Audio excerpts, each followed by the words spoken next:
Okay, corneal topography की 4 map report में जो राइट साइड पर 2 मैप मौजूद होते हैं वो आपके पास एलिवेशन मैप्स होते हैं। जो ऊपर की तरफ आपके पास मैप मौजूद है वो एंटीरियर सरफेस ऑफ कॉर्निया का एलिवेशन मैप है, और उसी के नीचे जो मौजूद है वो आपके पास पोस्टीरियर सरफेस ऑफ कॉर्निया का एलिवेशन मैप है। इसमें हो क्या रहा होता है, इसमें कंपैरिजन किया जा रहा होता है शेप ऑफ कॉर्निया का इसके साथ computer generated best fit sphere के साथ। उसके अलावा आपके पास बेस्ट फिट टॉरिक एलिप्सॉइड भी पोस्टीरियर फ्लोट में कंपेयर किया जाता है।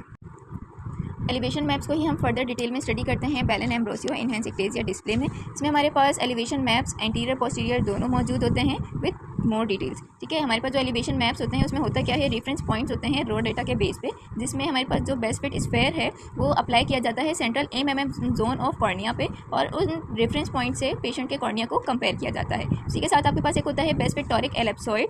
ठीक है, इसमें हमारे पास स्लाइटली कोनिकल शेप होती है जो कि अक्सर ही हमारे पास केरेटोकोनस में मिसलीड कर जाती है। आपके पास जब फ्लैट कॉर्निया होगा तो आपके पास माइनस के साइन शो होंगे। ठीक है, आपके पास एक नॉर्मल कॉर्निया है जो कि आपके पास एक रेफरेंस पॉइंट है। ठीक है, रेफरेंस शेप है। अगर तो इस रेफरेंस शेप से पेशेंट का कॉर्निया फ्लैट होगा तो आपके पास वहाँ पर माइनस साइन शो हो रहा होगा, और इसी के बरक्स देखें तो जहाँ पर हमारे पास रेफरेंस पॉइंट से जो पेशेंट का कॉर्निया है वो स्टीप होगा तो आपके पास वो प्लस साइन शो कर रहा होगा। ठीक है, तो यहाँ पर देख लेते हैं हमारे पास इस मैप में जहाँ जहाँ आपके पास प्लस साइन शो हो रहा है, यानी कि यहाँ से रेफरेंस पॉइंट से अगर कंपेयर करें तो उसके मुकाबले यहाँ पर स्टीपनिंग है कॉर्निया की। ठीक है, और जहाँ पर आपको माइनस साइन शो हो रहे हैं यहाँ पर आपके पास क्या है, फ्लैट कॉर्निया है related to the reference points.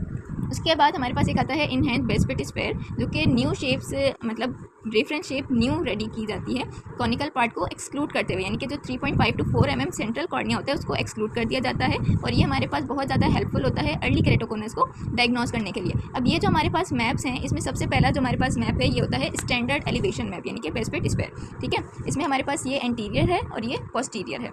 उसी के बाद जो नेक्स्ट है हमारे पास ये है हमारे पास एक्सक्लूजन एलिवेशन मैप। इसमें हमारे पास कॉनिकल पार्ट को एक्सक्लूड कर दिया जाता है, और फिर हमारे पास आता है फाइनल मैप जो कि होता है इनहेंस्ड एलिवेशन मैप। ठीक है, यहाँ पर आपके पास कलर कोडिंग की सारी रीडिंग्स मौजूद होती हैं लिखी हुई। अब आपके पास अगर तो पेशेंट मायोपिक है तो उसकी रीडिंग्स कुछ अलग होती हैं थिनेस्ट रीडिंग की। ठीक है, एलिवेशन मैप पे, और हाइप्रोपिक पेशेंट की अलग होती हैं। अगर तो कोई पेशेंट मायोपिक है, जैसे कि हमारे पास ये केस है, ठीक है, तो हमारे पास जो मायोपिक पेशेंट है उसके एंटीरियर सरफेस ऑफ कॉर्निया की रीडिंग इक्वल और लेस देन 8 होनी चाहिए ऑन द एंटीरियर सरफेस, और बात करें पोस्टीरियर की तो इक्वल और लेस देन 18 होनी चाहिए। ठीक है, अगर तो इससे ज़्यादा है तो पेशेंट रिस्क पर है या फिर सस्पिशियस है। और अगर बात करें हाइप्रोपिक पेशेंट की तो हाइप्रोपिक पेशेंट में anterior surface of cornea equal और लेस देन 7 होना चाहिए, और पोस्टीरियर इक्वल और लेस देन 28 होना चाहिए।